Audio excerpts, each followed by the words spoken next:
Buenas tardes desde Albuquerque, Nuevo México, Estados Unidos.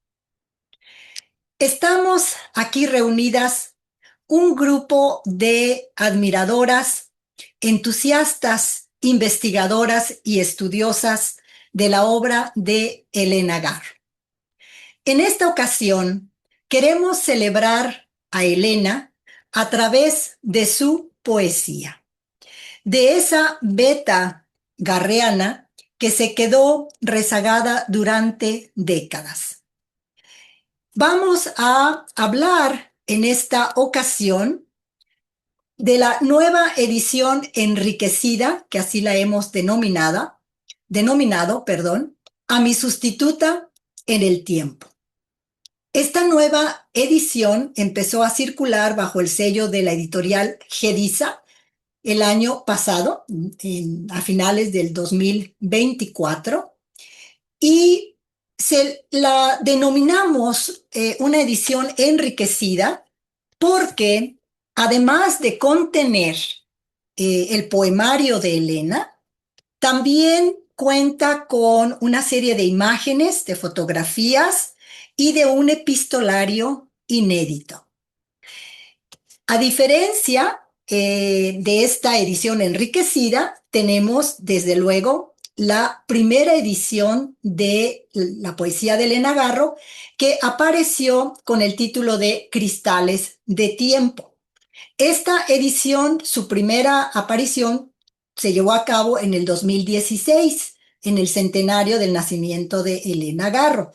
Una edición de la Universidad Autónoma de Nuevo León que está agotada, que ya no circula, y esta es una de las ediciones de Cristales de Tiempo que se editó en La Moderna, bajo el sello de La Moderna, en Cáceres, en España. Y bueno, entonces tenemos estas dos ediciones, aunque Cristales de Tiempo tiene diferentes reimpresiones con diferentes portadas. En realidad, la diferencia estriba principalmente entre, en el caso de Cristales de Tiempo y A mi sustituta en el tiempo, en que esta tiene las fotografías y un epistolario inédito del que también hablaremos en esta ocasión. Bueno, pues sin más por el momento, solamente quiero agregar que el título A mi sustituta en el tiempo lo tomé del poema más antiguo de Elena, que se titula A mi sustituta en el tiempo, un poema que Elena escribió en 1947, cuando vivía en el París de la posguerra. Y nada más indicar que las aquí presentes vamos a darle lectura a algunas de ellas, leerán poemas, otras leeremos fragmentos de cartas y lo haremos de manera consecutiva, sin interrupciones, para escuchar, para que ustedes escuchen la voz de Elena Garro. De tal manera que nos iremos cediendo la palabra unas a las otras, en una solidaridad y en una hermandad muy garreana.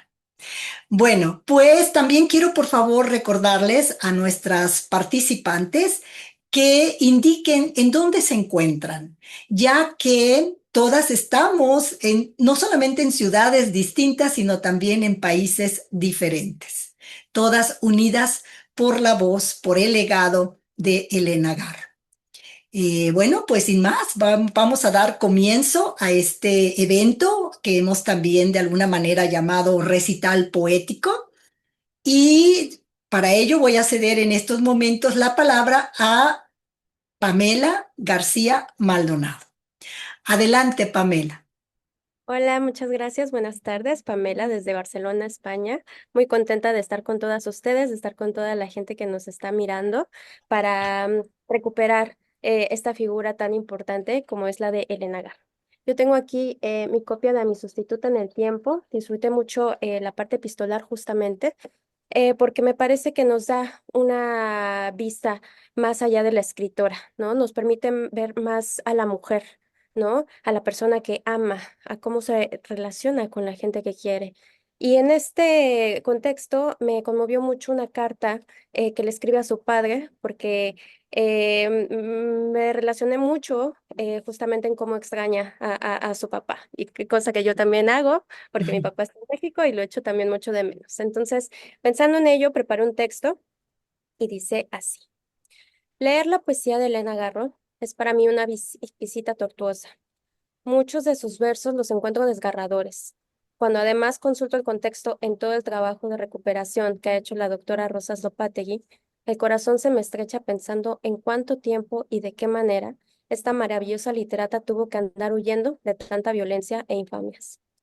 Pero en la lectura de A mi sustituta en el tiempo, me encontré con un apapacho, un remanso de paz, que también ha significado lo mismo en mi vida, el vínculo entre ella y su padre. La infancia es siempre mi punto de referencia. En este tiempo viví todo. Lo que siguió ha sido de pilón. A esta conclusión llegaba Elena Garro en 1991.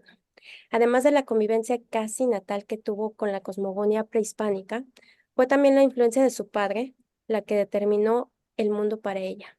Un mundo donde afortunadamente habitaban los clásicos y una profunda sensibilidad a la existencia onírica. José Antonio Garro, su padre, aparece en el poema Las hijas del rey pobre como un pilar prácticamente fundacional. Abro cita. Tú, tu nacimiento determina el mundo.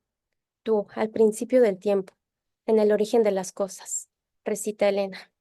Y es que el origen de la narrativa y la obra de Elena están en estas tempranas vivencias, junto a las personas de origen indígena, de las que aprendía extasiada, y el mundo de las conversaciones con la biblioteca de su padre, quien, como lo comenta la doctora Rosa Lopategui, abrió las puertas a los griegos, los latinos, los españoles y a los románticos alemanes. Fueron agobiantes e incluso nocivas algunas de las estancias que tuvo Elena Garro en Europa. Podemos seguir su desconcierto a través de las cartas que enviaba en estos periodos, y que también se encuentran recuperadas en el apéndice de A mi sustituta en el tiempo. En 1948, mientras reside en París, está viviendo un continuo desencanto. Padece el desarraigo de estar lejos de casa, de la tierra mexicana, donde toda la magia es posible, pero también cada maldición.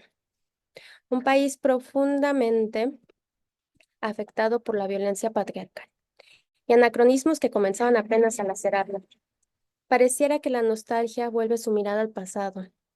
Se ata a él como un ancla que puede estabilizarla ante el naufragio. En diciembre de este año, de 1948, recibe una carta de papá, su querido viejito y amigo. Abro cita de nuevo. Da gusto cuando el papá, después de años de profundas meditaciones, le escribe a uno una cartita, dice Elena, y continúa. Pobrecito viejito chulo, a usted no le reprocho nada, al contrario, le agradezco en el alma que me haya mandado ese recadito por mis 32 años.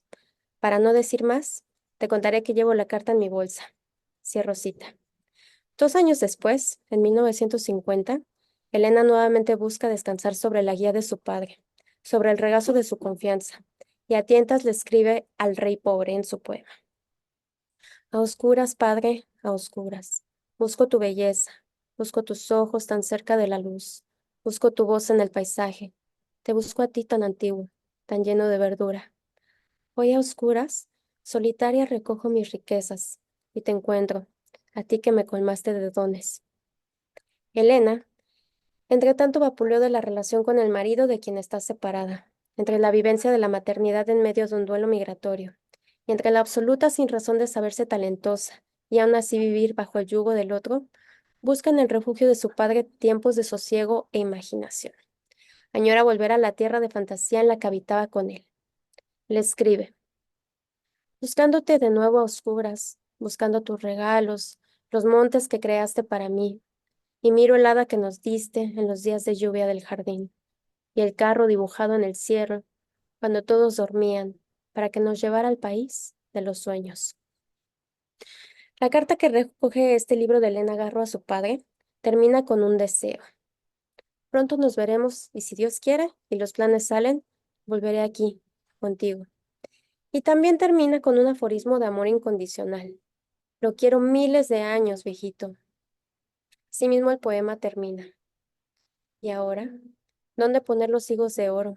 ¿Dónde las manzanas? ¿Dónde guardar los sueños? ¿Dónde tus brazos tan cerca del mantel y tus ojos tan poblados de árboles? No basta la memoria, ni me basta la noche para cruzar tanta riqueza. Te busco en medio de la noche. A oscuras búscame tú esta noche, Padre. Tomemos juntos el carrito para ir al mismo sueño. Y yo, Pamela, es ahí donde, creo que es ahí donde se entiende la gran ironía de que el poema lleve por nombre El Rey Pobre, cuando fue José Antonio Garro quien le mostró a Elena la bóveda inacabable de su fortuna, su imaginación. Con esto termino mi primera participación y le cedo la palabra a Telma Delgadillo. Hola, buenas tardes a todas. Bueno, la poesía de Elena Garro no solamente ilumina, sino que también arde como el sol aquí en el estado de Yucatán.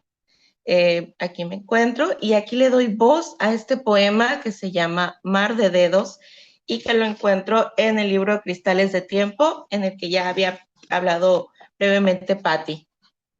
Empiezo. Mar de Dedos. Hay muchos dedos agresivos. Los índices se levantan, los índices que señalan al prójimo, que acusan, que envidian. Una cortina de dedos, una marea de dedos, una muralla me señala.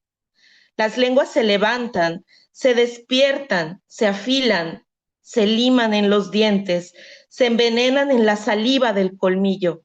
Lenguas rasposas, lenguas que han lamido culos, lenguas que duermen solas en sus cuevas de cavidades putrefactas, las lenguas que no vemos en medio de las risas, lenguas sin ventilar, lenguas que pican, no muerdan a su nombre tan hermoso. Es todo. Cedo la palabra a nuestra querida Elvira García. Gracias. Soy Elvira y os hablo desde Valencia, en España. Y quería leer en este acto un poema muy breve, que es el que he escogido, que se llama Me acuso, pero es un poema brutal, ¿no? Es un poema en el que Elena Garro, no, a pesar del título de Me acuso, no es un poema en el que ella pida perdón, ¿no? Sino que más bien desarma el juicio que se está haciendo, ¿no? Entonces, aunque sí que es verdad que se autoacusa a lo largo de todo el poema, como enseguida veremos, pero no es para redimirse, sino de alguna forma para recuperar su voz, ¿no? Así es como yo lo he interpretado al menos, ¿vale? El poema es muy breve, ya os digo, pero contundente, ¿vale? Me acuso. Me acuso de ahogarme en el mar rojo, mar de cólera, mar homicida, mar de sangre. Me acuso de ver rojo y de estrellar el espejo de la fiesta. Astillas cintilantes, puñales imprevistos. Me acuso también de la rabia amarilla de perseguir al enemigo, de levantar el puente que permita su huida. Me acuso de darme demasiada importancia y de amarme sobre todas las cosas. Así acaba el poema. Gracias. Y paso la palabra a Celia San Juan. Muchas gracias. Este poema, de hecho, es de mis favoritos, el que acabas de recitar, y junto con el que voy a recitar yo ahora, creo que muestran muy bien algo que suele atraparnos mucho cuando nos acercamos a la poesía de Garro, que es su carácter. Es una poesía que tiene mucha garra y que no le da miedo enfocarse en los sentimientos y en la parte como más oscura que tenemos cada uno. Y por ello voy a leer un poema que se titula ABC, a Bioy Casares, y que creo que también refleja como esta poética del odio, que para mí ella es una de las pioneras en esto. Y dice, y lo digo desde Figueras en España. Eh, que cada una de mis lágrimas ahogue en sal cada uno de tus días, y cada uno se te convierta en roca, y cuando sueñes solo seas tú solo, perdido en las salinas, muerto bajo un viento de sal. Que mires los ojos de la muerte en los ojos, que mires y te miren, y los caminos intrincados de mis lágrimas de aquel viernes se hundan en tu piel, hasta volverte una máscara tatuada. Que ellas tengan la virtud de borrarte la memoria de la dicha, y días vacíos encadenen tu tedio. Baste una sola para amargar el más dulce de los frutos, y otra para cegarte la belleza.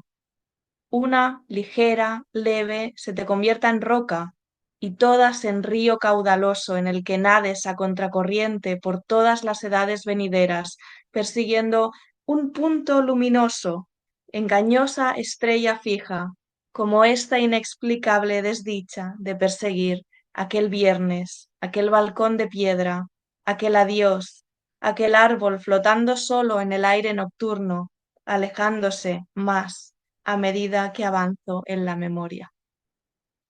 Y cedo la palabra a Dolores.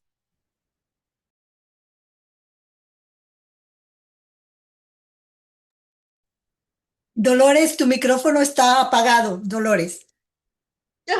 Siempre pasa lo mismo. Bueno, gracias. Yo soy Dolores Bolívar y les estoy hablando de La Joya, California, junto al mar, donde vive la poesía. Y yo elegí este poema de Panteón Particular. Eh, Mis compañeras ya han hablado de esta suerte poética del odio. Yo más que nada diría que es una poética amorosa que aborda el odio y es una maravilla cómo las imágenes de Elena abordan este tema. Este poema se llama Panteón Particular.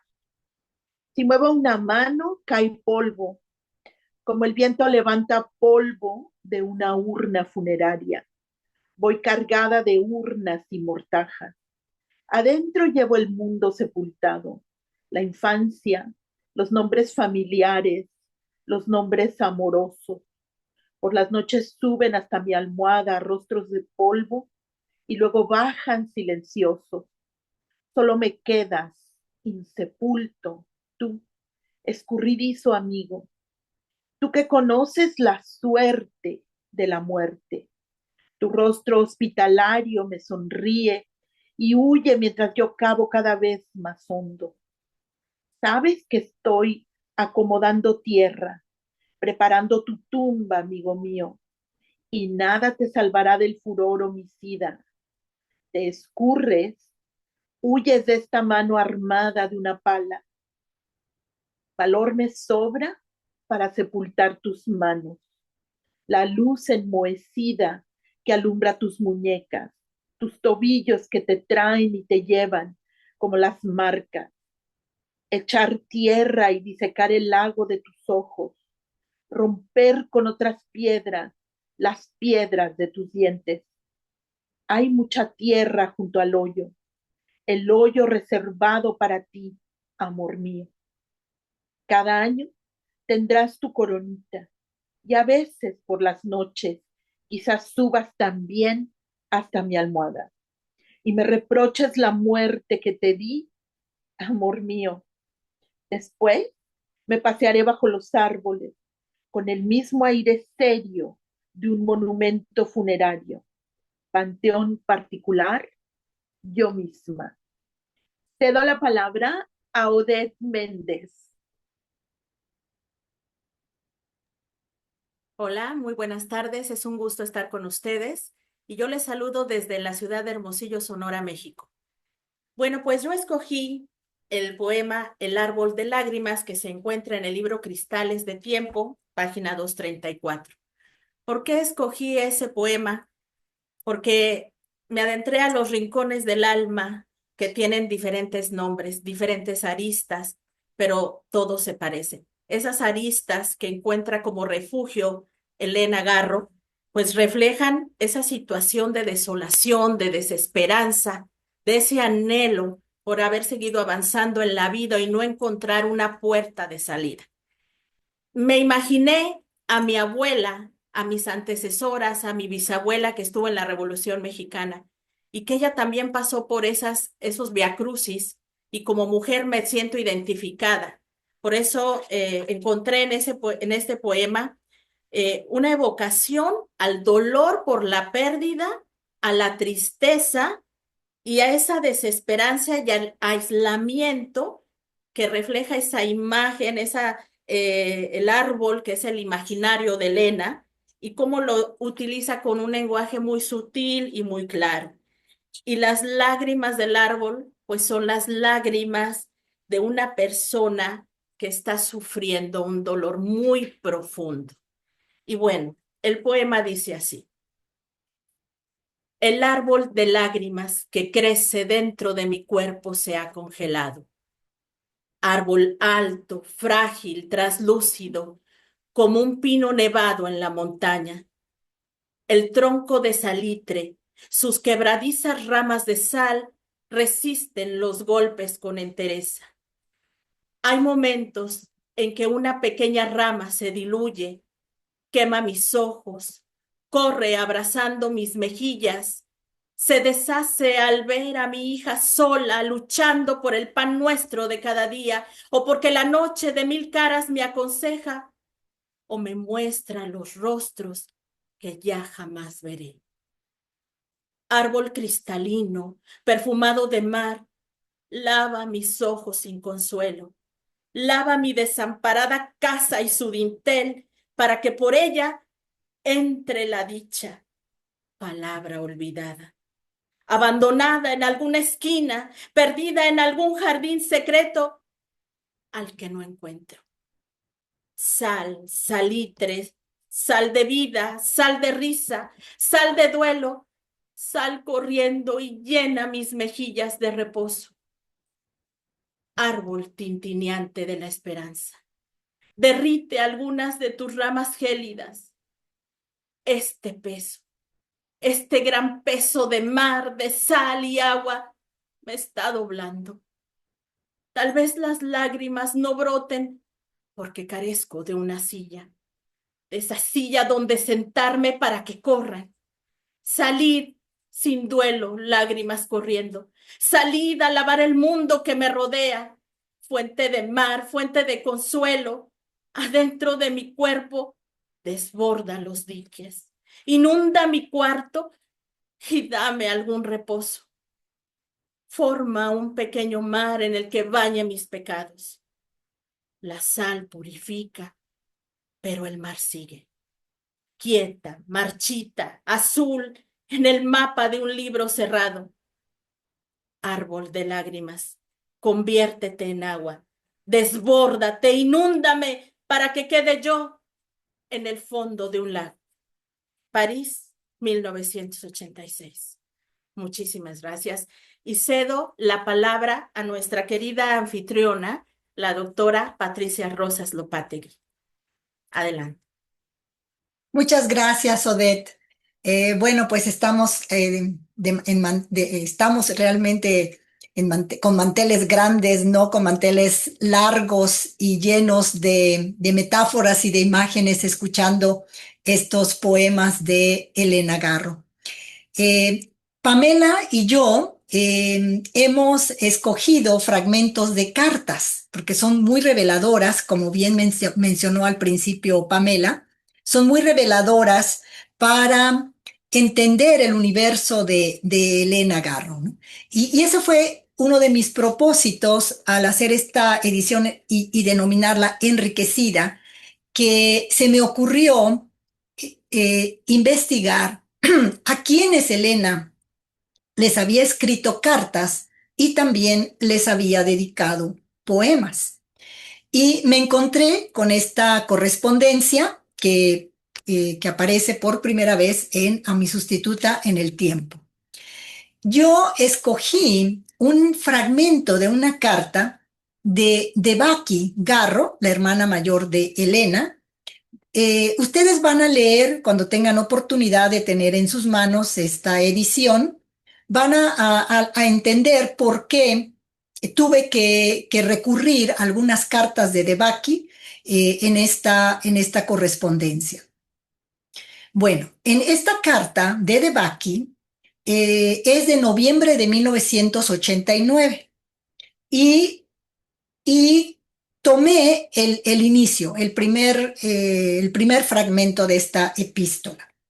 Y dice así: queridas helenitas, se refiere a Elena Garro y a su hija Elena Paz Garro, las cuales en ese año vivían en París, estaban en el exilio y se dirige a las dos. Queridas helenitas, dos noticias de ustedes me tienen entre contenta y triste. El Excelsior publicó dos poemas de La Chata. Bueno, en el entorno familiar, La Chata era, digamos, que un nombre de cariño, ¿no?, para su hija Elena, Elenita Paz.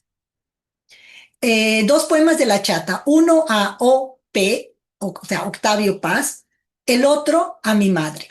Preciosos los dos, pero tan tristes. Me han hecho una gran impresión y todavía no sé en dónde ha estado el error ni de quién fue, pero desde luego las víctimas han sido las dos Helenas. La otra noticia es un artículo de Solana acerca de ti, se refiere al periodista y escritor Rafael Solana. Se refiere a ti, Elena, haciendo los más grandes elogios, diciendo, entre otras cosas, que eres merecedora del Nobel. Eso en relación con la aparición de la segunda edición de Cuentos de Colores. Deva se refiere a que en ese momento la editorial Grijalbo acababa de reeditar la primera antología de cuentos de Elena Garro, La Semana de Colores. Dice Debaki, no he podido tener el libro. Aquí se agotó. Tengo que ir a México, se refiere a la Ciudad de México, a comprarlo, porque Deva vivía en Cuernavaca. Bueno, hasta aquí el fragmento de la carta de Debaki.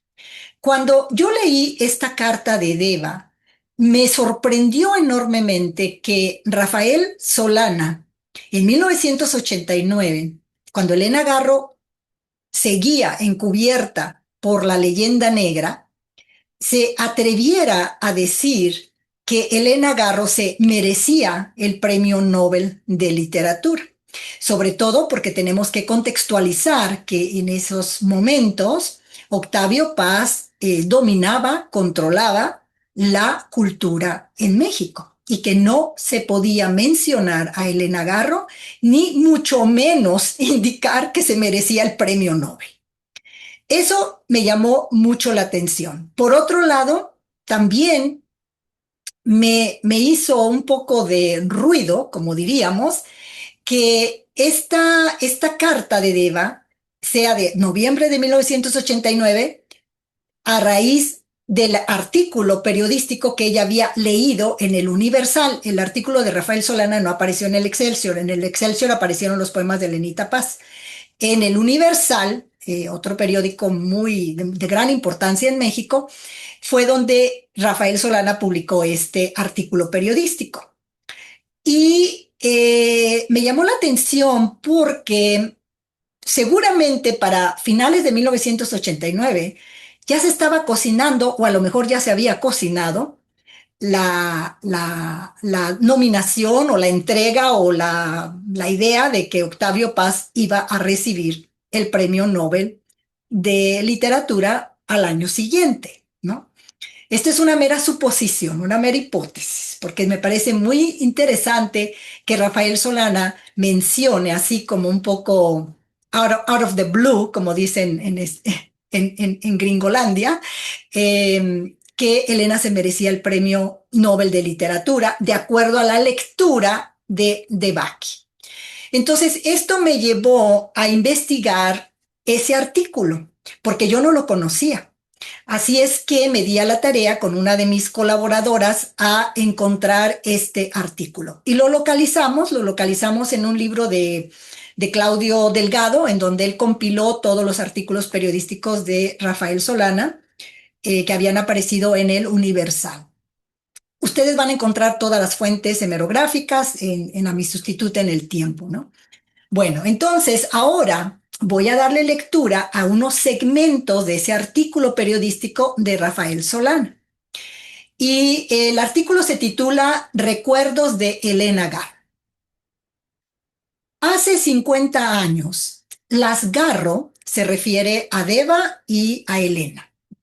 Eran dos gráciles delgadas y rubias españolitas a las que Julio Bracho escogió para que tomaran parte en una especie de coro coreográfico que pondría viñetas de danzas, como una especie de friso, como apostillas casi escultóricas a la versión de las troyanas de Eurípides, que montó en el recién estrenado Palacio de Bellas Artes con Isabela Corona como Casandra y Carmen Madrigal como Hécuba.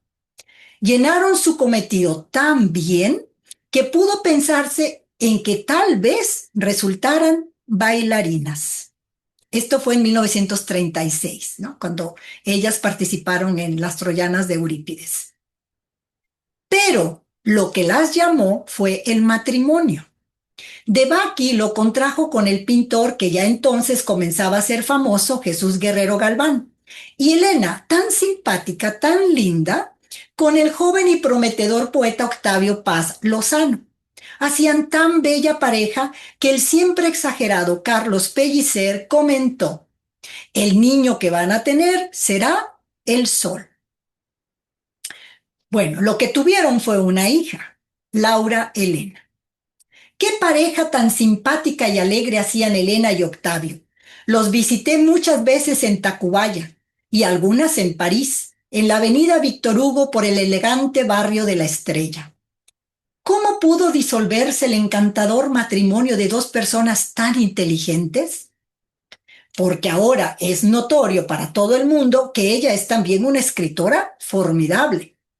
No todavía de renombre universal ni encaminada al premio Nobel, que es el más grande del mundo, pero ya dentro del panorama de las letras mexicanas, una figura de primera fila. No le dio por el verso ni por el ensayo, de modo que no le hace la competencia a su ilustre marido, pero ha brillado cada vez con mayor intensidad en el teatro y en la narrativa. Alcanza hoy un rango eminente al publicar Don Juan Grijalvo, un libro de cuentos que merece ser puesto al lado del Llano en Llamas, entre lo más bello que en México se haya escrito en este siglo. No está por casualidad invocado el nombre del autor de Pedro Páramo. Rulfo es el único cuentista con quien se nos ocurre comparar a Elena Garro, y no con Lupita Dueñas, ni con Francisco González Rojas, ni con Juan José Arreola. Elena es literariamente una hija de Rulfo, mucho más entrañable que Isabel Allende o que cualquier otro servidor del genio de Comala. La Semana de Colores reúne 13 piezas narrativas llenas de gracia, de imaginación, de frescura, de poesía y además estupendamente escritas. En aquella casa de Tacubaya se diría que la tinta estaba bendita si Octavio y Elena hubieran escrito al mismo tiempo. En realidad, ella ha venido a revelar la gran escritora que es, después de que su ropa y la del autor de Las trampas de la fe dejaron de lavarse juntas.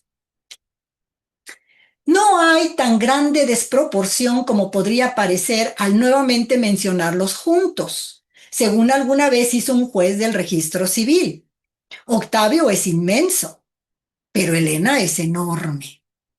Y algunos de los cuentos de la Semana de Colores son creación poética y prosa castellana tan de primera fila como Raíz del Hombre o El Ogro Filantrópico, o El Laberinto de la Soledad o Las Peras del Olmo. Y no me llamaría la atención que La Semana de Colores de Elena Garro resultara ser el mejor libro mexicano del año.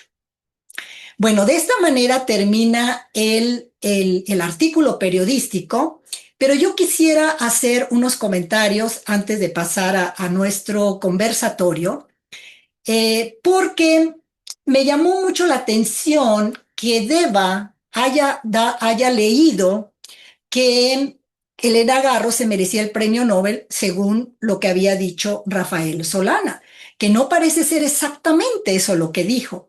Quizás el entusiasmo de Deva lo leyó así, o quizás entre líneas eso quiso decir Rafael Solana, perdón. Bueno, quiero comentar algunos aspectos de este artículo. Cuando Rafael Solana dice, ¿cómo pudo disolverse el encantador matrimonio de dos personas tan inteligentes? Obviamente es una pregunta retórica, porque Rafael Solana los conoció y además seguramente experimentó al convivir con ellos la opresión que ejercía Octavio Paz sobre Elena Garro. Él la describe como una mujer feliz, muy contenta, porque Elena era así. Elena era una mujer muy carismática, muy simpática, ¿no? Que cantaba en las reuniones, etcétera. Pero en realidad era el trofeíto de Octavio Paz. Ese era el comportamiento que ella tenía que llevar a cabo en estas tertulias, en estas reuniones. Pero cuando ella se quedaba sola y se encerraba en sus habitaciones, obviamente destilaba esta gran soledad y esta gran frustración de no poder escribir, de no poder darse a conocer como esta mujer tan talentosa que era, ¿no? Bueno, luego, más adelante, cuando dice que Elena todavía no tiene el renombre universal ni está encaminada al premio Nobel, ¿no? Y yo aquí tengo varios comentarios. Por un lado, quizás Rafael Solana tenga razón, porque en 1989 Elena Garro, bueno, desde 1968, o sea, 20 años, había vivido bajo la más injusta y desgarradora y humillante leyenda negra, el descrédito, ¿no? Las vejaciones que ella había padecido, en donde se le acusaba y se le seguía acusando, incluso hasta hoy en día, casi como la perpetradora de la masacre de Tlatelolco, casi la que les disparó a los estudiantes, ¿no? Son tantas atrocidades que se dijeron y se siguen diciendo sobre ella, que es probable que por eso Elena Garro no hubiera trascendido las fronteras, vamos a decirlo, en 1989, ¿no? Aunque ya se merecía el premio Nobel, desde luego, desde la publicación de Los Recuerdos del Porvenir. Pero era una escritora que no estaba traducida a otros idiomas, que era prácticamente desconocida, incluso en España, ¿no? En España, que es un país de lengua hispana, castellana, América Latina, igual. Elena era prácticamente una escritora que no había tenido ninguna difusión, prácticamente nula. Y no solamente ella, sabemos que todas las otras escritoras también que estaban produciendo durante el famoso boom latinoamericano, ¿no?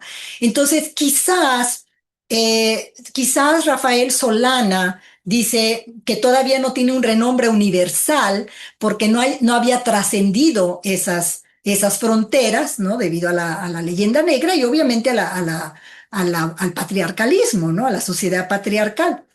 Sin embargo, también me llama la atención que él siempre circunscribe el talento de Elena Garro únicamente dentro de las letras mexicanas, ¿no? Y eso pues es muy sintomático, ¿no? Ahora, para 1989, Elena no solamente había escrito ya Un hogar sólido, ya se había publicado parte de su teatro, Los Recuerdos del Porvenir en el 63, La Semana de Colores en el 64, sino que también en 1980 ya se había publicado Andamos oyendo Lola, Testimonio sobre Mariana en 1981, Reencuentro de personajes en el 82, La casa junto al río en el 83, ¿no? Es decir, ya era una escritora que había demostrado una gran solidez, pero definitivamente esa leyenda negra y el dominio de Octavio Paz dentro de la cultura mexicana, él completamente aliado al poder, pues no iba a permitir esto, ¿no? En fin, entonces vemos pues que es muy interesante la lectura que hizo Deva a lo que dijo quizás en realidad Rafael Solana, ¿no? Que en realidad Elena todavía no estaba lista o que su obra todavía no estaba encaminada a ser una obra universal, ¿no? Para recibir el premio Nobel. Por otro lado, también me llama mucho la atención que Rafael Solana indique que a Elena no le dio por el verso ni por el ensayo, de modo que no le hace competencia a su ilustre marido. Esto quiere decir que Rafael Solana sabía, como todos los intelectuales que los conocieron, que Octavio Paz ejercía un gran control sobre Elena, ¿no? Un gran dominio y una gran opresión. Porque al decir que no le había dado por el verso ni por el ensayo, ¿no? Para no hacerle competencia, ya aquí nos está indicando por qué Elena Garro no había dado a conocer su poesía. Elena Garro escribió poesía desde siempre, desde muy temprana edad. Fue el primer género que ella abordó desde muy pequeña, ¿no? Entonces, ya aquí él mismo está respondiendo esa pregunta retórica que se hace al principio del texto, ¿no?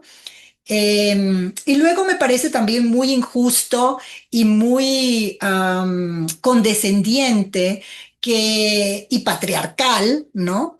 Que diga que a Elena Garro solo se le puede comparar con Juan Rulfo y no con Guadalupe Dueñas, ¿no? Cuando Guadalupe Dueñas es otra de nuestras grandes creadoras dentro de la literatura mexicana del siglo XX, ¿no? No me importa que mencione a los demás, ¿no? Es decir, por supuesto que Elena es superior para mí. No solamente es superior a Juan Rulfo, es superior a Francisco González Rojas, a Juan José Arreola y que me perdone Rafael Solana, de donde esté, porque aquí no venía el cuento que mencionara a Isabel Allende. O sea, Isabel Allende es una escritora comercial, insulsa, mercantilista, que no venía aquí a colación, desde mi punto de vista, ¿no? Pero bueno, y en una nota al pie de página, yo mencioné lo siguiente, o sea, mencioné que sí, realmente me sorprendía que Rafael Solana hiciera mención al talento de Elena Garro en la época del ostracismo de Elena, pero que no nos deja de mostrar esa visión patriarcal, ¿no? Porque cuando él dice que Elena es literariamente hija de Rulfo, para mí, Elena Garro no es hija de nadie, ¿no? Elena es una creadora única y original, mucho más polifacética que Rulfo y que todos los escritores mexicanos habidos hasta el momento. Nadie la ha superado, ni hombre ni mujer. Y sí, se merecía el Premio Nobel de Literatura, ¿no?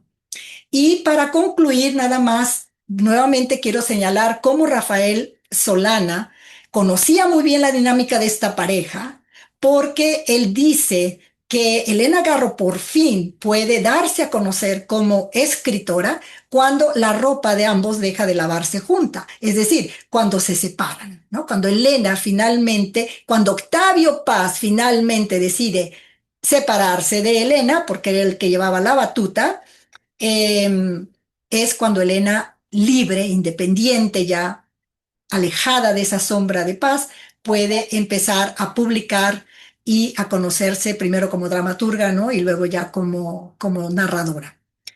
Y ya nada más para finalizar, quiero decir que es interesante cómo Rafael Solana dice que Octavio es inmenso, pero que Elena es enorme.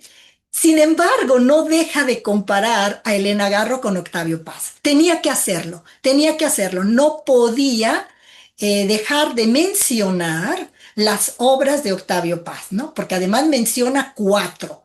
Raíz del hombre, el ogro filantrópico, el laberinto de la soledad o las peras del olmo. Y de Elena Garro solo menciona, claro, es una reseña sobre la Semana de Colores, pero bien pudo haber mencionado los recuerdos del porvenir y las obras que se habían publicado en unos años antes, ¿no? Al principio de los años 80. Entonces, vemos aquí lo que tenían que hacer los escritores, los periodistas en esa época, ¿no? En que sí, Elena Garro, la gran escritora, es enorme, es inmensa, qué talento, ¿no? Tal vez indirectamente nos esté diciendo se merece el premio Nobel, no lo sé, como lo leyó De Bacchi, ¿no? Pero siempre tiene que darse, siempre le tenían que dar a Octavio Paz un reconocimiento mayor que el que le dieran a Elena Garro, ¿no? Bueno, esta fue mi lectura y mi comentario y ahora sí, por favor, conversatorio para nuestras participantes. Adelante, yo creo que ahora vamos a estar todas aquí presentes. Ahí estamos. Y ahí está levantando la mano Dolores. Y lo que les vamos a pedir es, cuando quieran participar, van levantando las manos y vamos comentando todos los textos, todo lo que ustedes deseen. Adelante, Dolores. Fíjate, todo lo que has dicho me parece tan central, Patricia, que deberías de ponerlo en un libro. Una cuestión que queda evidente de la lectura que haces de la Carta de Solana es que en México el centralismo es brutal, no solamente editorial, hemerográfico, en todos los ámbitos. Y por ejemplo, el hecho de que por casualidad De Bacchi hubiese leído este texto y nos llegue esta reflexión, ya es indicativo de un mundo oscuro, ¿no? De un mundo que se vale de esa oscuridad para matar a la gente. Justamente la lectura que yo hice de Panteón Particular y también el texto de Adolfo Bioy Casares, son textos que te indican esa obsesión que ella tenía por la muerte. Y ella era una mujer joven, relativamente joven cuando escribe estos poemas, o sea que su obsesión no es la muerte física, es la muerte editorial, la muerte en el discurso, que es lo que ocurre realmente con Elena, porque si yo pienso en el 89, pues en el 89 todavía no podíamos conseguir los libros de Elena, era prácticamente imposible. Ya no digas La Semana de Colores o cualquiera de sus libros que no sean Los Recuerdos del Porvenir, que era el más conocido, claro, es el más grandioso desde el punto de vista de lo que plantea Solana, pero también es un libro que se presta a comparaciones que desgraciadamente él no hace de una manera tramposa. ¿Por qué no la compara con García Márquez? ¿Por qué no la compara con el boom, con los autores del boom? Porque eso era lo que estaba prohibido. Entonces, ella, pues sí, comparada con Rulfo, es como decir, Rulfo es el bueno y ella le copió. Y no sabemos que eso haya ocurrido. Ni tiene él indicios, ni podría demostrarlo de una manera casual, decir, bueno, se conocieron, leían ambos sus textos, etcétera. Yo creo que esa deshonestidad intelectual nos sigue afectando muchísimo. Yo, por ejemplo, cuando yo entrevisté a Amparo Dávila, yo le pregunté, ¿quién leía tus textos? Y ella era capaz de decirte, pues lo leía fulano, lo leía mengano, yo era vecina de Perengano. Claro, el mundo intelectual mexicano era un pañuelito, todos se conocían, todos tenían algo que ver unos con otros. Y el otro detalle que muestra ese fragmento que tú pones es el que él se refiere a las hermanas Garro como dos mujeres bonitas, que tuvieron la suerte, entre comillas, de casarse, una con Guerrero y la otra con Paz. Pues no, tampoco, porque ellas ya tenían una presencia intelectual, ya eran mujeres que habían roto con el esquema de su tiempo. Claro, en esa época, a lo más que podía aspirar una mujer era decir, quiero estudiar. Era así como, eso ya era romper con la sociedad. Entonces, el que diga, ay, pues qué bonitas, y qué bonita pareja, y qué güeritas, y eso es terrible. Yo recuerdo que cuando yo escuché a un intelectual de peso decir, Ángela Peralta era fea, y a pesar de ser fea, tenía tanto talento que rompía con todas las expectativas. Entonces, ojalá que hubieran dicho de Elena qué fea era, ¿no? En lugar de decir, ay, era tan bonita y tan güerita, porque eso pues es peor que, eso equivale a un sobajamiento. A mí de mi poema me encantó el vocabulario que emplea, cómo habla de homicidio. También lo hace en el poema que leyó Elvira, este de Yo me acuso. Y palabras como las palas, ¿no? Estoy pensando en una pala con la cual enterrarte. Ahora, es interesante que nosotros, si no hemos leído las memorias de Elena Paz, no sabemos muchas veces a qué se refiere. Y este poema, por ejemplo, de Panteón Particular, me recuerda ese episodio que narra Elena Paz, donde el papá está prácticamente eh, burlándose de ella al decirle que Bioy Casares no va a dejar a su esposa por venirse con ella. Entonces, todo ese mundo patriarcal sale en todo. Y ella, yo pienso que es una mujer que magistralmente lo escribió para nosotras. Ella sabía que en su época no había interlocutores capaces de entender. No sé cómo haya sido su amistad con muchas mujeres, porque desgraciadamente yo no pude entrevistar a Elena Garro, pero yo sí creo que hay cosas que Elena Garro está poniendo en sus poemas como claves para una escritura futura. Y yo acabo otra vez de leer de un pintor que dijo, mi obra es para que dentro de 200 años alguien entienda cómo fue México.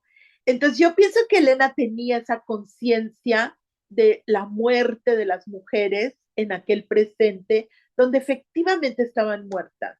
O eras rubia, bonita y querida por tu esposo o por tu opresor, o morías, ¿no? Era la muerte para cualquier mujer que se negara a jugar ese papel. Muchas gracias, Dolores, muchas gracias. Bueno, vamos con Elvira y voy a mencionar el orden en el que han levantado la mano. Elvira, luego Pamela y luego Celia y luego Telma. Adelante, Elvira. Gracias, Patricia. Pues a raíz de lo que estabais diciendo las dos, justamente del patriarcado y de todo lo demás, es justo el poema que había escogido yo de Me acuso, el inicio de ese poema, escogiendo esa metáfora del mar rojo, ¿no? En el que Dios abre ese mar para que pasen solo los elegidos. A mí ahí me resonaba mucho cómo Elena se da cuenta o nos dice que ella se ahoga en el Mar Rojo, no es de las que cruza, porque no está entre estos que, bueno, que son como los obedientes, ¿no? Los que Dios protege. Y claro, esa entrada del poema me estaba recordando mucho esa cólera o esa impotencia, ¿no? Ante lo que es el establishment, o aquello de lo que estaba fuera completamente ella, ¿no? No podía entrar. Y luego, a lo largo del poema, cómo nos va transmitiendo ese mensaje de que ante ese ahogo rompe, ¿no? Siente la necesidad de romper y rompe su obra, su poesía, es como una ruptura y rompiendo esa fiesta a la que se refiere, que me imagino o entiendo que es esa fiesta de la cultura aceptada, de pues todos estos que sí que se supone que son merecedores de sus premios Nobel y de todo lo demás, ¿no? Entonces, ella rompe, ¿no? Todo esto y claro, es muy bonita la imagen, me gusta mucho lo que queda después de romper ese espejo de la fiesta, que lo rompe ella directamente de forma activa, ¿no? Cuando dice que lo que quedan son astillas cintilantes, puñales imprevistos, ¿no? Es decir, no se esperaba, ¿no? De ella o de nadie, de una mujer en este caso, esa ruptura tan fuerte, ¿no? Del espejo. Y después me gusta mucho también en el poema que de Me acuso, esa ambivalencia que después dice que ha sentido la rabia de perseguir al enemigo, pero a la vez ha levantado el puente que ha facilitado la huida del enemigo. Eso es bueno, ella se reconoce contradictoria, es contradictoria, tiene contradicciones, ¿no? Y hay una ambivalencia ahí importante. Y me gusta mucho cómo cierra el poema porque viene a reafirmarse claramente a través justo de aquello que se le acusa, que es lo que estabais diciendo. Es decir, como mujer lo que le tocaba es ser bonita, casarse con un poeta, tal. Entonces, el peor pecado que podía cometer, desde luego, más que romper la fiesta y todo lo demás, era darse importancia y quererse a sí misma, ¿no? Eso es justo lo que no le iban a permitir, darse valor a sí misma. Por eso os estaba escuchando y la estaba oyendo ahí a través del poema de Me acuso, ¿no? Decir, efectivamente así es, ¿no? Lo que, la vivencia. Nada, simplemente esto es lo que quería decir. Adelante, Pamela, excelente. Es increíble cómo vamos interconectando todos estos textos, ¿no? Adelante, Pamela.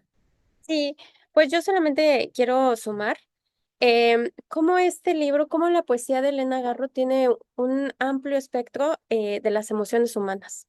A mí el poema que leyó Odette es un poema que también me gusta mucho, pero me rompe. Es un poema que no puedo leerlo con tanta frecuencia porque de verdad me habla de una desolación, de una devastación profunda, ¿no? El poema creo que comienza justo diciendo esto, que es una persona que ha llorado tanto, que ha agotado tanto el sufrimiento, que ya no puede llorar, que está seca, ¿no? Un árbol que ya no da lágrimas, pero que el sufrimiento está ahí, aunque no lo pueda manifestar, ¿no? De esta manera tan común que es el llorar. Y el final es lo que me parece a mí, me impacta, porque dice, árbol de lágrimas, conviértete en agua, desbórdate, inúndame para que quede yo en el fondo de un lago. O sea, a mí me da una imagen tan desoladora de una Elena eh, que es tan capaz de plasmar este profundo estado de desolación que yo creo que no todo mundo es capaz de sentir y que quienes hemos tenido una época en la vida en que hemos estado rotos, ¿no? Y hecho pedacitos, sufrimos. Y bueno, quería también sumar otras dos cosas más. Una es que también hay una profunda conciencia sobre la trascendencia de lo efímero, ¿no? Justamente esta idea de la trascendencia que lo comentaba también un poco María Dolores sobre cómo Elena nos habla al futuro, ¿no? Y cómo a mi sustituta en el tiempo, pues las sustitutas en el tiempo, y lo comentábamos en una presentación de la doctora, somos todas, somos nosotras, somos las que la estamos leyendo, la estamos compartiendo y somos incluso las que no conocen a lo mejor a la figura de Elena Garro todavía, pero se atreven, que rompen estas estructuras del patriarcado, que rompen estos techos. Entonces, creo que hay una responsabilidad en todas nosotras como sustitutas en el tiempo de Elena de atrevernos, ¿no? De atrevernos a vivir y aún con el miedo a hacer las cosas.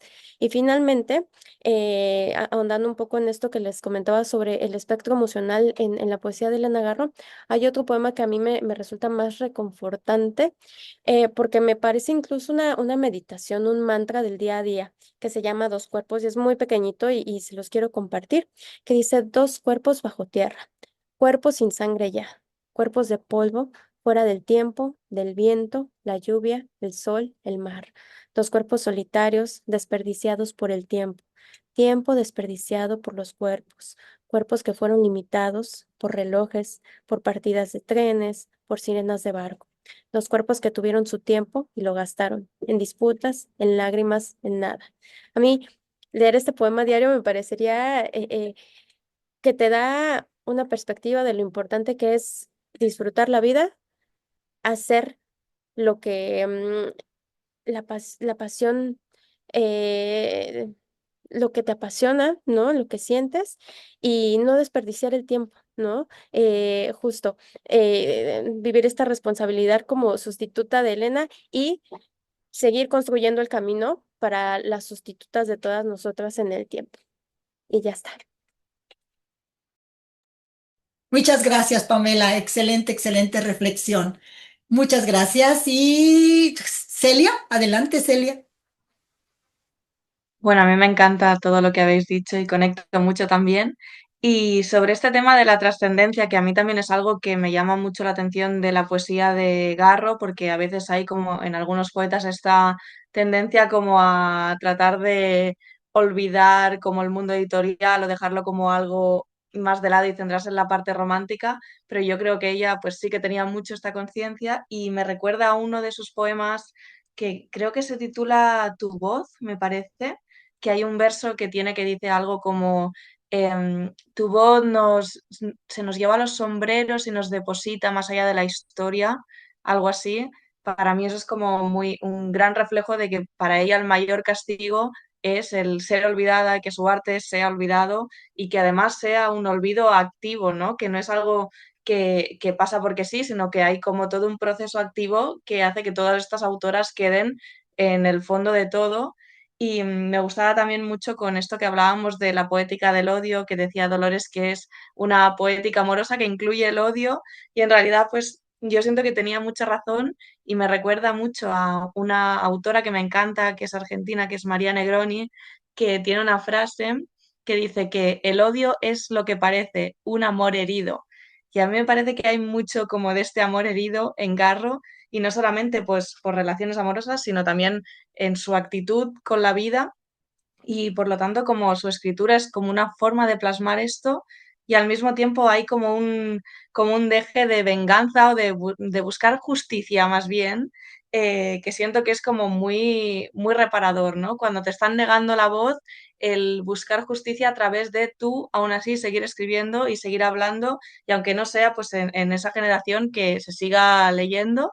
Y no sé, la idea de justicia en su obra me parece muy importante y también me parece muy interesante, ya no solo por Garro, sino por un montón de autoras, lo que habéis hablado sobre la relación de las escritoras con el cuerpo o la relación que tienen con la belleza y como muchas veces es una condena o, bueno, en general como la importancia que se da, que es algo como subyacente, pero que pasa mucho y que muchas veces pues condena a muchas autoras a ser consideradas como inferiores cuando nada que ver. Y nada, decir que me han encantado todas las intervenciones, la verdad es que Elena Garro tiene esto de que podrías hablar de cualquier cosa sobre ella. Muchas gracias, Celia. Muchas gracias.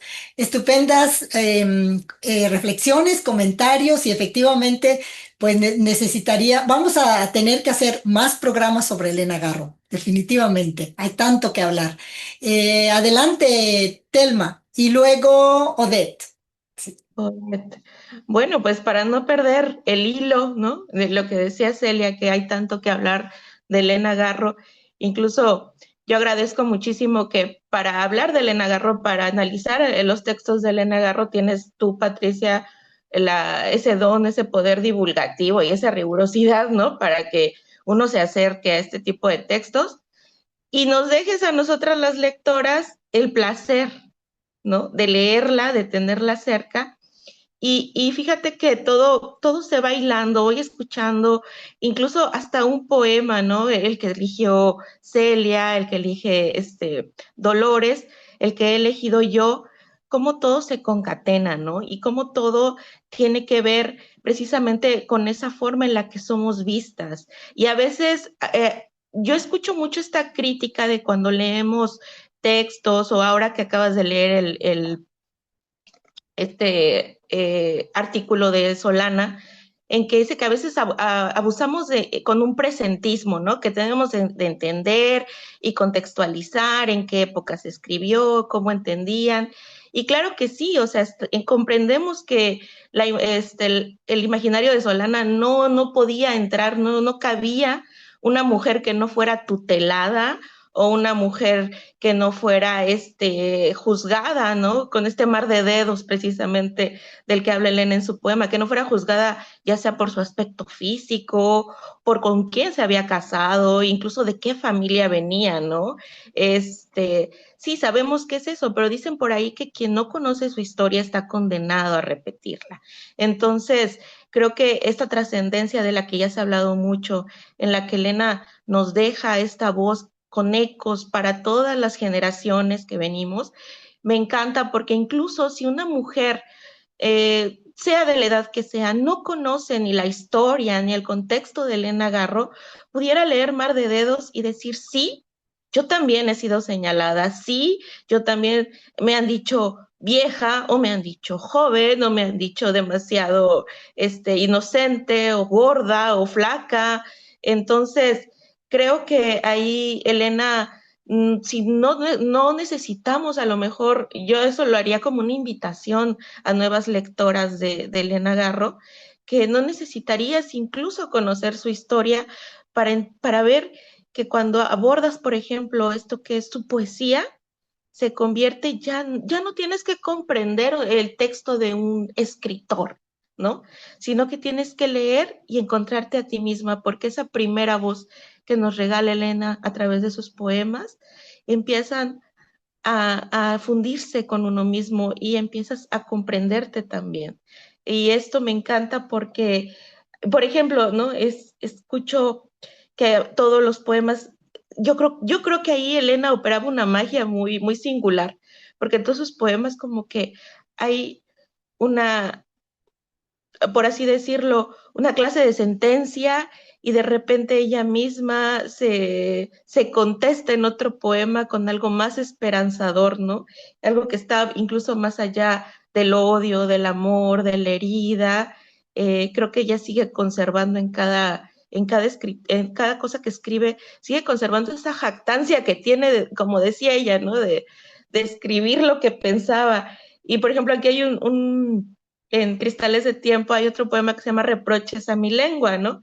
Y me lleva muchísimo al mar de dedos, donde de los dedos nos pasamos a las lenguas que hablan de ella y que vienen de esas cavidades putrefactas, para que al final en Reproches a mi lengua nos diga, deja pasar a la voz talismán, la única que romperá este encantamiento. Entonces, sí, hay mucho que comprender de cómo se nos señala o de cómo se nos pone en la historia. Sin embargo, yo creo que aquí Elena nos regala la posibilidad que las únicas que tenemos el poder de romper el encantamiento, ya sea con nuestra voz hablada o escrita, somos nosotras mismas.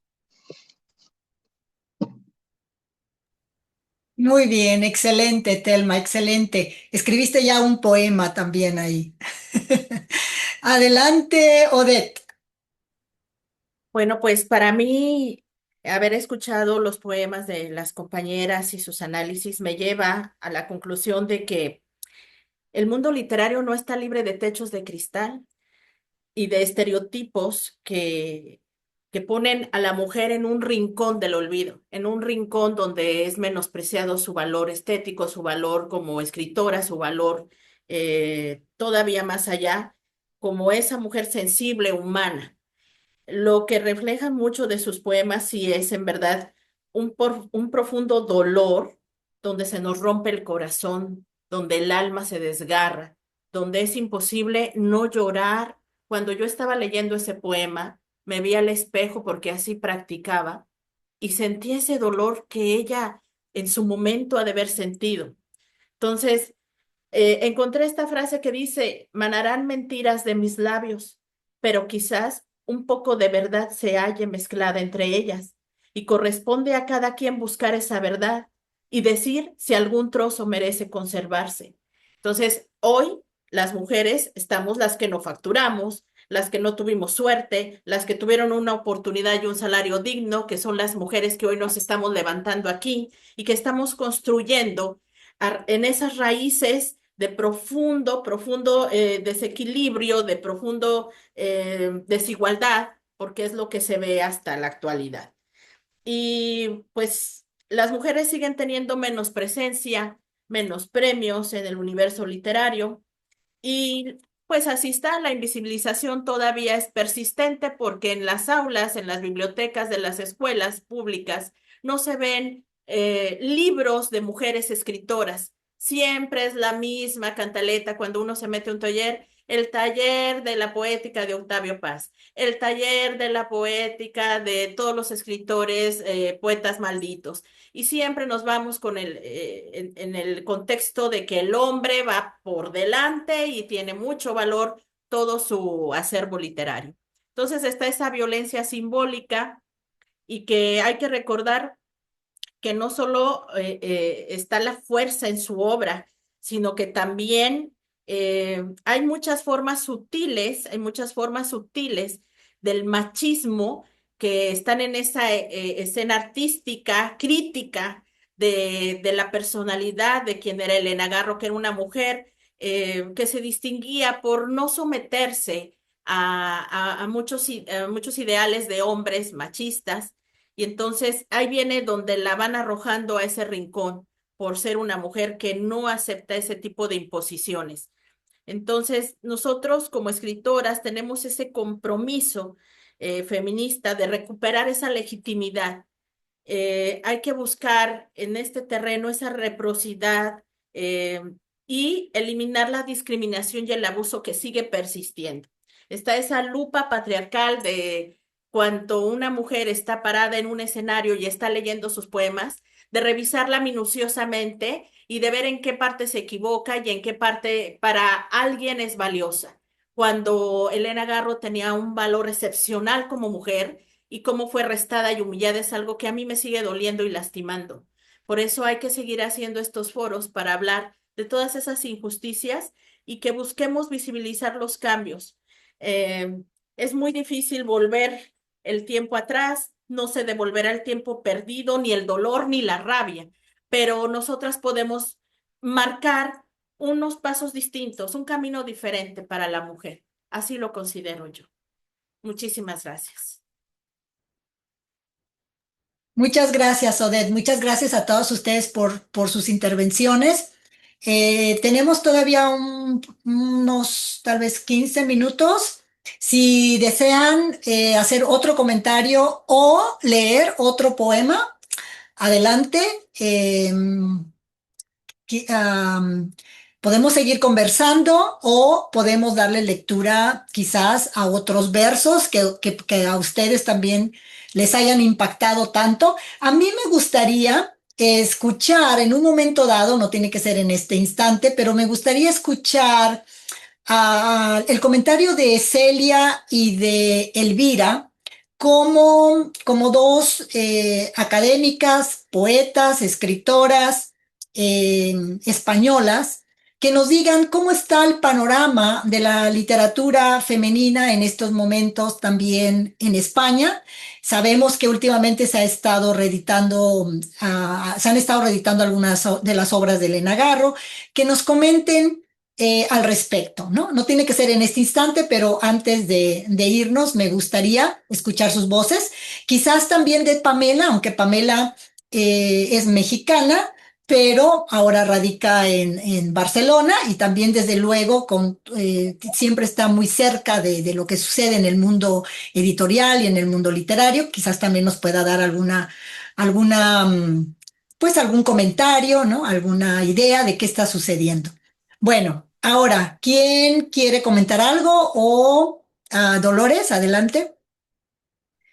Yo decir que subrayar la importancia de que en el presente, hoy, mientras nosotras hablamos y batallamos con este tipo de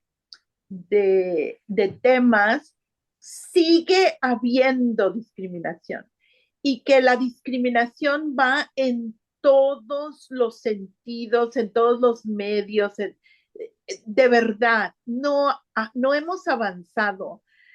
Yo recuerdo haber dicho muchas veces en mi vida, seguimos en los tiempos de Sor Juana y escuchar a gente decir, estás exagerando, eso es hipérbole. No, seguimos igual, seguimos refiriéndonos a las mujeres con desdén, con burla, no valoramos lo mismo a la mujer que al hombre y no tenemos ninguna perspectiva de cambio. El cambio es tan mínimo y también hay que tener en cuenta que hay retrocesos. Sí hubo épocas en que fue mejor, pero también hay retrocesos. Y yo, por ejemplo, acaba de pasar el aniversario de Rosario Castellanos. Yo escuché cosas terribles, cómo la siguen tratando como una mujer que habló sobre todo de las penas de amor, etcétera, ¿no? Entonces, no hemos avanzado. Yo creo que hay mucho que leer, mucho que decir y bueno, subrayar que es importante el tener los libros. Yo todavía no tengo el de a mi sustituta en el tiempo, pero tener los libros ya es abrir brecha.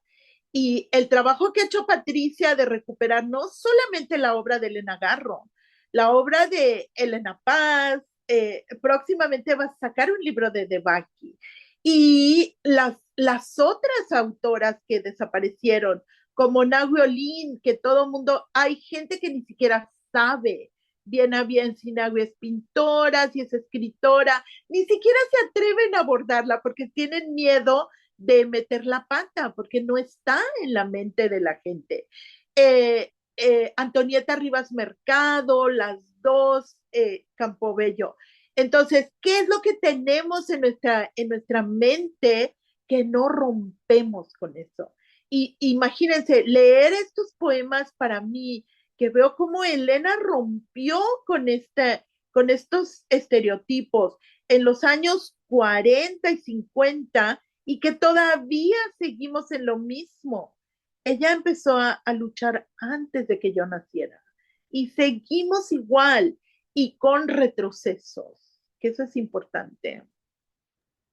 Gracias, Dolores. Y qué bueno que mencionas, antes de cederle la palabra a Celia, qué bueno que mencionas lo que acaba de suceder en torno al centenario de nacimiento de Rosario Castellanos, porque realmente sucedieron cosas terribles, terribles que a estas alturas se siga abordando a una escritora de la talla de Rosario Castellanos de una manera completamente irresponsable, al ahí se va, como decimos en lenguaje coloquial en México, al ahí se va, ¿no? Porque no merece nuestra atención, porque no merece nuestra rigurosidad, y no me refiero obviamente a nosotras, sino sobre todo a los funcionarios, a las funcionarias, a las instituciones culturales mexicanas que se prestan a este tipo de situaciones. Es lamentable y estoy de acuerdo contigo, Dolores, que hay un gran retroceso. En México lo hay. Vamos a ver qué nos comentan nuestras compañeras desde España. Ahora le cedo la palabra a Celia. Sí, yo quería hablar un poco de cómo veo la situación por aquí y la verdad es que yo soy un poco más positiva, pero porque justo a mí me pilló como en los estudios, siento que yo percibí un cambio en la forma de abordar pues a ciertas autoras por parte de profesores de universidad, etcétera. Entonces yo siento que Elena Garro es cada vez más conocida aquí. Lo que sí que veo un mayor reto quizás es que se desvincule un poco del nombre de Octavio Paz, es decir, que porque aquí ha habido un proceso muy amplio de recuperación de autoras y con mucho foco en el boom, como recuperando pues todo el trabajo que habéis hecho desde allí. Y todo eso nos ha llegado aquí y es verdad que se están reeditando a muchas autoras y hay mucho interés. Garro sale mucho en prensa con las últimas publicaciones, etcétera. Lo que sí que me da miedo es que se quede en un fue la mujer de Octavio Paz o la mujer olvidada de Octavio Paz, ¿no? Como que el foco debería estar siempre pues en su obra y en la calidad de su obra, porque los hombres no tienen como esta sombra ahí constante como tienen muchas de estas mujeres con las que ha habido este proceso. Pero sí que soy bastante positiva. Siento que hay muchas mujeres investigando, haciendo cosas muy, muy buenas. Lo complicado quizás es, sobre todo hablo desde el mundo de la academia, porque quizás es una literatura que cuesta más que llegue a los institutos en España, que nos quedamos bastante en lo clásico todavía, desgraciadamente, pero, pero cuando hablamos del ámbito, pues más de personas que les gusta leer, prescriptores, gente que estudia letras, etcétera, siento que ha habido mucho trabajo y que quizá lo más difícil es que lleguen mujeres a quienes les interesa esta recuperación hasta ahí, porque muchas veces el camino de la investigación es tan duro que solamente ciertos tipo de personas pueden llegar, al final se favorecen también un poco por intereses, y si te quedas como, como atrapada en un círculo en el que se favorecen más los discursos de los hombres, pues quizás depende de qué estudios no interesen tanto, pero por parte de las mujeres lectoras y de las mujeres investigadoras sí que siento muchísimo este interés de hacer justicia y de, pues sí, de recuperar todas estas voces, porque al final es la mitad de la humanidad y no puede ser que nos perdamos su literatura, y te hace sentir identificada de una forma muy, muy, muy distinta, porque es una literatura que no se enfoca en la mujer como un objeto, es que ya partiendo de ahí, solo por cómo narra los sentimientos y no hace como este ensalzamiento de la mujer desde una perspectiva casi sexual que se ha hecho tan históricamente, solo por eso es que vale mucho la pena, porque nos está ofreciendo pues es un cerebro y una visión distinta de nosotras como creadoras, que es algo que nos falta. Sí, totalmente de acuerdo, Celia, totalmente de acuerdo. Lo que yo creo que es importante es, en México, no te voy a decir que no, yo creo que tal vez ni el 45% de la población todavía en México no logra comprender a Elena Garro, ni lo que sucedió con Elena Garro, por qué Elena Garro ha estado marginada, porque está ensombrecida por esta leyenda negra, ¿no? Porque el statu quo predomina, es muy poderoso, ¿no? Y a mí lo que me interesa en España, ahora que efectivamente están dándose estos trabajos de recuperación, es que se conozca la vida de Elena Garro, ¿no? Y para hablar de la vida de Elena Garro, pues se tiene que hablar obviamente, de Octavio Paz. Pero hay que Claro, contextualizar. Es que yo creo que sí es importante contextualizar, porque si no, caemos efectivamente en lo que tú acabas de mencionar, que es muy peligroso, ¿no? Que únicamente Elena quede reducida a la esposa de Octavio Paz, la amante de Bioy Casares, ¿no? La, bueno, que García Márquez le copió los recuerdos del porvenir, etcétera, ¿no? Porque esos todas esas fórmulas han sido creadas por la misma sociedad patriarcal para desacreditarla, ¿no? O para minimizar su trabajo. Entonces, es importante conocer a fondo la vida de Elena Garro para poder entender qué sucedió con ella y que no se quede únicamente en estas etiquetas, ¿no? Que todavía en claro. México, Celia, siguen predominando estas etiquetas, ¿no? Porque hay un gran desconocimiento. O sea, la gente en México, yo creo que a lo mejor el 70% de la población en México, después de tantos años de trabajo sobre deconstruir la historia oficial, todavía la población y las nuevas generaciones siguen creyendo en lo que dice la historia oficial en torno a Elena Garro.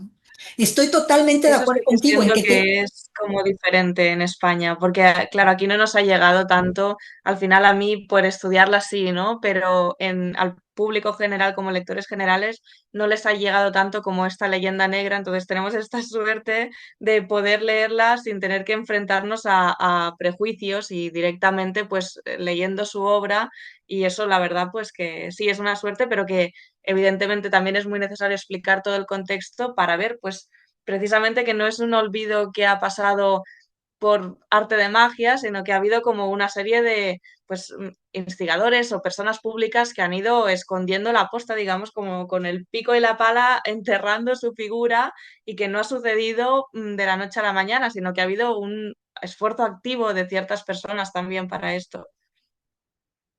sí, muy bien, excelente. Bueno, ¿a quién? Telma, creo que Telma, adelante. O no sé si primero Pamela, no, Pamela.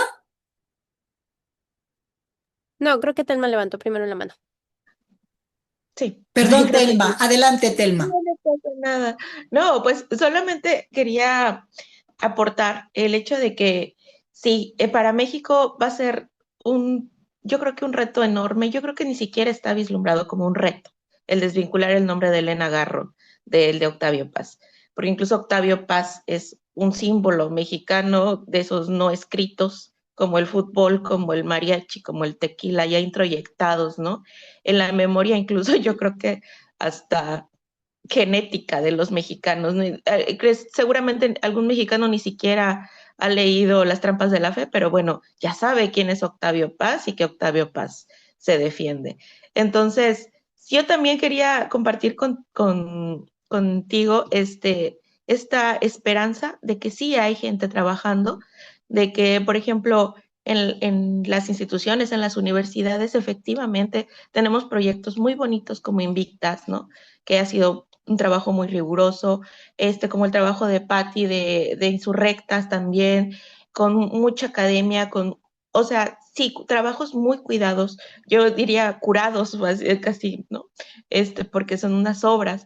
Entonces, sí, muy bellos, pero que no han tenido la divulgación que se merecen. Entonces voy a decir a lo mejor algo muy, muy cruel, pero que a veces nos daba mucha risa en estos talleres o en estas reuniones entre mujeres que nos gusta leer a mujeres, ¿no? Y les decía la otra vez, chicas, pues creo que a nosotros nos toca ser las mujeres de la calle, ¿no? Somos mujeres de la calle porque precisamente ese trabajo de divulgación, ese trabajo donde nos empezamos a encontrar a nosotras mismas a través de lecturas escritas por mujeres que hablan de mujeres, ¿no? Que no vino ningún señor a explicarnos quiénes somos, que no vino ningún señor a decirnos que somos el amor, la imagen, la meta, la musa de fulano de tal. Bueno, cuando nos empezamos a encontrar, lo hacemos en la calle, y digo en talleres, lo digo en la sala, lo digo en la sala de tu casa, en el café de la esquina, en la reunión de Zoom cuando pasó esto de la pandemia, ¿no? Que nos permitió este tiempo, no tiempo, para pues, empezar a compartir. Creo que desafortunadamente a lo mejor derribar una torre que se le ha hecho a la memoria o a la imagen de Octavio Paz en este país va a ser muy complicado. Pero las mujeres de la calle, las que estamos afuera de los claustros, de las instituciones palomeadas por el gobierno, podemos construir otra mucho, eh, regresando al artículo de Solana, más enorme, ¿no? Decía algo así, o enorme, inmensa, como Elena, ¿no? Podemos hacerlo, y yo creo que ahí es donde radica mi esperanza y la de muchas otras. Es cuanto. Muchas gracias, Telma, muchas gracias. Adelante, Pamela. Sí, bueno, yo quiero contradecir un poco porque mi visión también es un poco más entusiasta, igual que la de Celia. Y hablo sobre todo de México, porque yo en Barcelona apenas comienzo a hacer un poco de vida, ¿no? Entonces, me siento más cómoda refiriéndome a México, porque finalmente ahí es donde tengo mis redes. Y me doy cuenta que cada vez son más compañeras, amigas, que tienen una postura política respecto a cada una de las posturas, respecto a cada una de las cosas que hacen en su vida. Por ejemplo, han decidido leer solo mujeres y solo autoras, ¿no? Ya sean clásicas, ya sean contemporáneas. Entonces, creo que son pequeños pasos que nos llevan a justo esta nueva construcción, ¿no? A un nuevo paradigma. Creo que sí, efectivamente sigue habiendo mucha violencia, mucha discriminación, no todo está hecho. Creo que sí, que habrá gente que va a morir creyendo que Elena Garro fue todo lo que dicen que es, ¿no? Pero yo sí creo que al menos mucha gente de mi edad ya no se ha comprado esa historia. Yo sí tengo, me atrevería a decir que incluso es más la gente que conozco, que ya tiene esta nueva visión sobre Elena, que la gente que todavía replica esta leyenda negra a propósito de ella. Entonces, y supongo que tiene mucho también con el contexto que me muevo y mis propios intereses, pero veo tantos esfuerzos por divulgar no solamente la figura de Elena, sino Apenas estaba viendo la publicidad de un taller donde van a hablar sobre Alejandra Pizarnik, sobre Silvia Plath, sobre Cristina Rivera Garza, ¿no? Toda esta serie, como lo comentaban las compañeras de Insurrectas, que ha recuperado mujeres que a mí, Antonieta Rivas Mercado fue la primera que me metió en este asunto y ya, nunca pude mirar atrás. Gracias a ella fue que conocí a todas, a Nahui Olin, a Elena Garro, a Las Campobello. Recientemente en el Consulado de México en España hicieron un taller para hablar justamente sobre las figuras de Rosario Castellanos y de Nelly Campobello.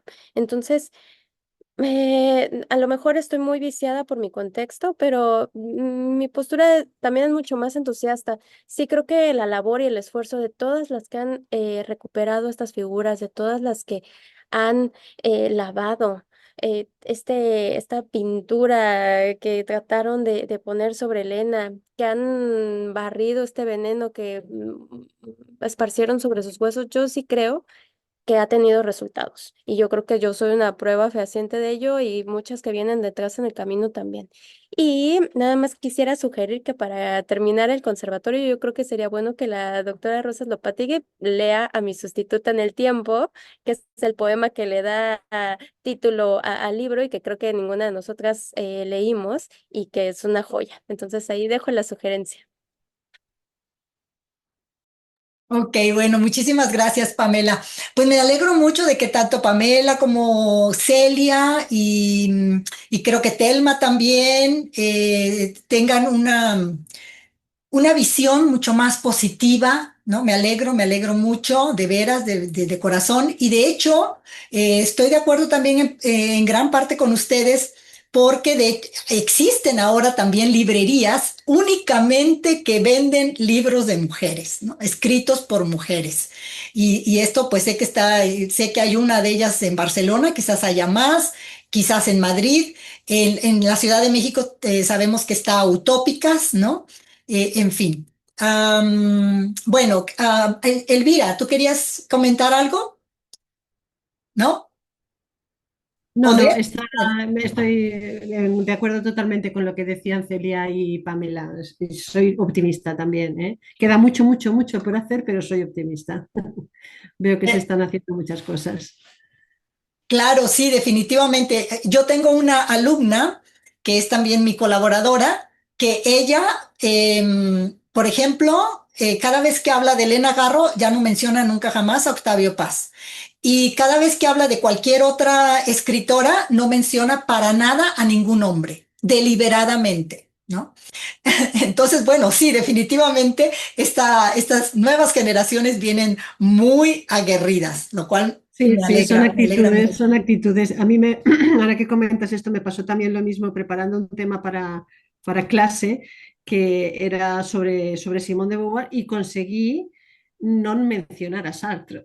Digo, creo que es la primera vez que consigo nombrarla a ella y no decir para nada que estaba relacionada con Sartre, porque no es necesario decirlo realmente, ¿no? Pero estás tan acostumbrada a la compañera de Sartre, ¿no? Sí, yo creo que sí, poco a poco vamos avanzando en eso. Mm. Exacto. Y bueno, en el caso mío, ¿no? Yo soy ya, imagínense, imagínense, si yo empecé a trabajar a Elena, bueno, conocí su obra en el 77, ¿no?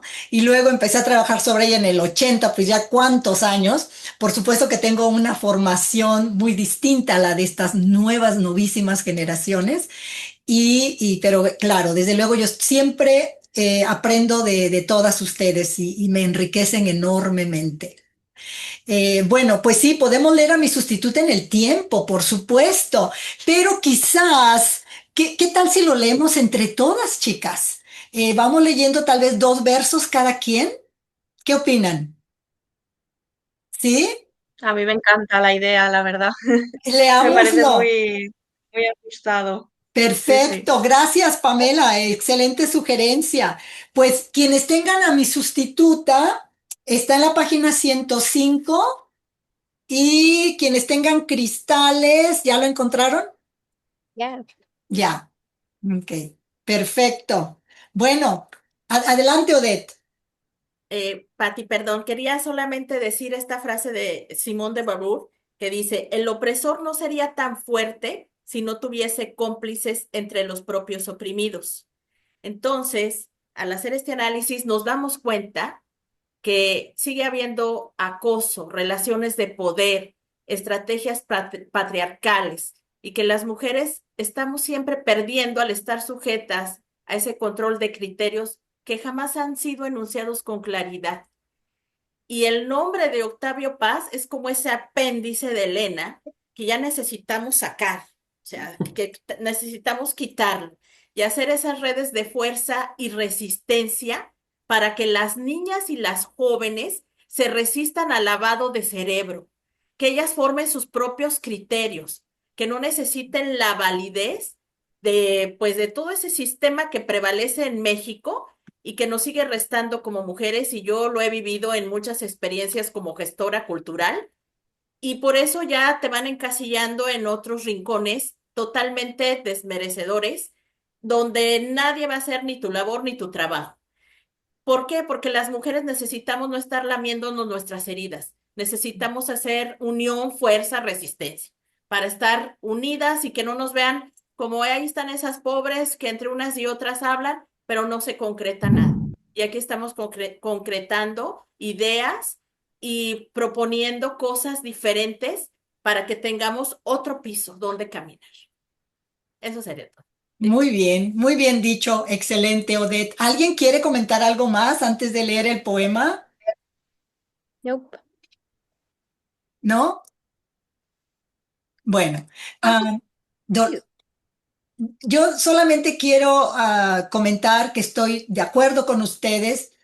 De hecho, a raíz de precisamente lo que comentaba Pamela, durante el viaje en marzo a España para difundir las obras que se están publicando en Madrid y desde Madrid y desde Valencia, eh, de Elena Garro, una joven entusiasta, María Treviño, me sorprendió enormemente. En ese momento, ese día, presentábamos eh, las Memorias de España 1937 de Elena Garro en Casa Victoria, que se le denomina la trastienda de Pérgamo, la librería, tengo entendido, más antigua de Madrid.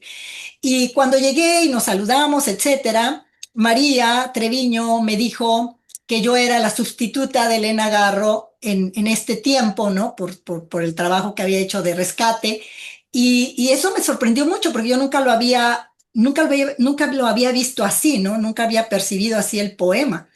Entonces me gustó mucho la idea, me tomó tiempo asimilarla y hace 2, 3, 4 días decidí escribir esa anécdota.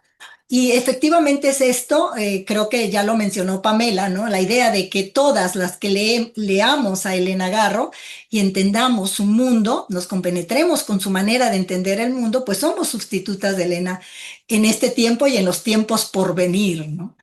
Así es que fue muy gratificante, desde luego.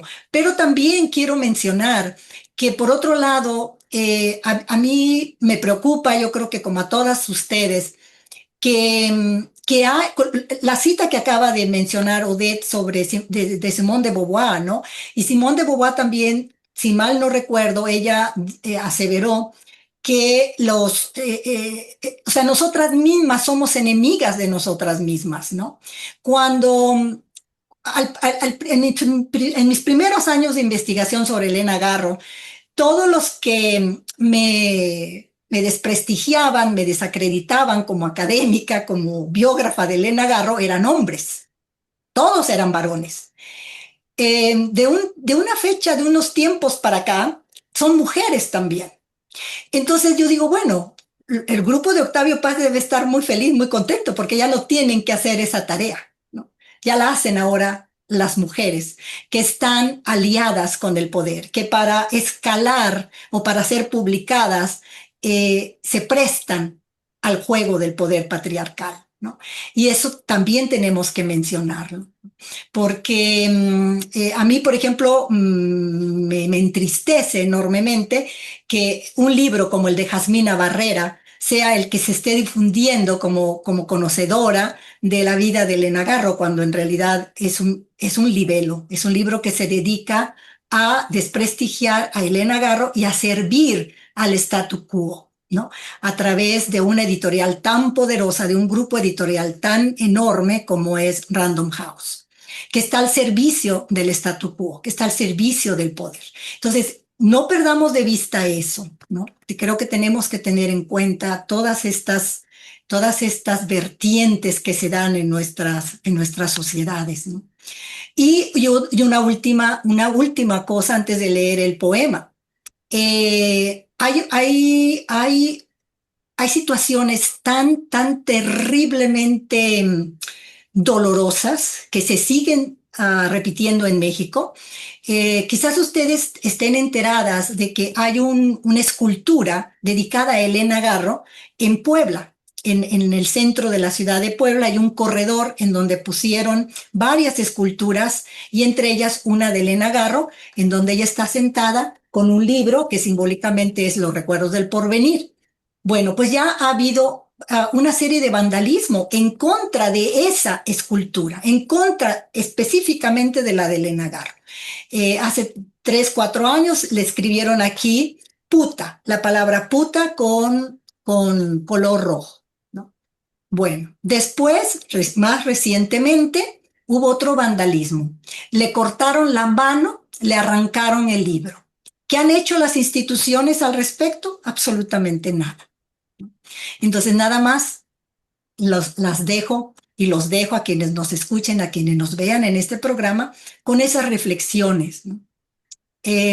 Bueno, sí, Yo empiezo. vamos a empezar. Dolores va a iniciar. ¿Qué serán? ¿2 o 3 versos cada quien? ¿O Ajá. no? 2, ¿no? 2 versos. Empecemos, Dolores. A mi sustituta en el tiempo, cuando ya solo quede de mi pie el eco en las aceras. Cuando de mis ojos solo la torre que miraron, Y de mi lengua ni una palabra girando en un oído. Cuando solo los signos escritos en el aire por mis manos, Cuando en el Cuando mar en el mar solo, solo...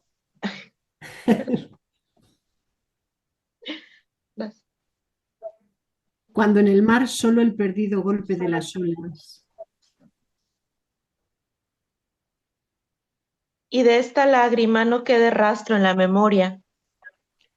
Todavía tú, amiga, que me esperas más allá de este tiempo, encontrarás mi enojo. Mi enojo porque han vuelto tan inútil este mundo. París, 1947. ¡Bravo! Oigan, volvamos, sin error. otra vez sin errores, dice Dolores. Bueno, vamos a hacerlo en el orden en que estamos en la pantalla. Es que es diferente para cada... Es cambia. diferente para cada quien, claro. Bueno, Lo que ya leímos. lo que ya leímos. Bueno, Sí, sí, sí. adelante, Dolores. 1, 2, 3. A mi sustituta en el tiempo. Cuando ya solo quede de mi pie el eco en las aceras. Cuando de mis ojos solo la torre que miraron. Y de mi lengua ni una palabra girando en un oído. cuando solo los signos escritos en el aire por mis manos, Cuando en el mar solo el perdido golpe de las olas. Y de esta lágrima no quede rastro en la memoria. Todavía tú, amiga, que me esperas más allá de este tiempo, encontrarás mi enojo. Mi enojo porque han vuelto tan inútil este mundo. París, 1947. Muy bien. Bravo, muchísimas gracias. Oye, le dices a Emiliano que corte o si quieres Sí. poner el ensayo. que nos lo edite. Que le edite, dile a Sí. Emiliano que edite eso, por favor. Sí, lo vamos a editar, no se preocupen. Vamos a editar la primera lectura y queda la segunda, ¿sí? Y bueno, vamos a cerrar también para editar esta parte y cerremos con una despedida. Bueno, voy a indicarlo yo aquí para que tomen a partir de esto la edición, la despedida, ¿sí? Muchísimas gracias a todas ustedes por su participación y una última frase, dos, tres palabras que quieran decir para despedirnos esta tarde, esta noche dedicada a la poesía de Elena Garro. Adelante, Pamela. Pues nada, que recomiendo mucho la lectura de libros si quieren conocer todo el espectro de las emociones humanas y que hace falta hacer redes, hacer redes y leer a Elena siempre es una buena idea para poner cimientos.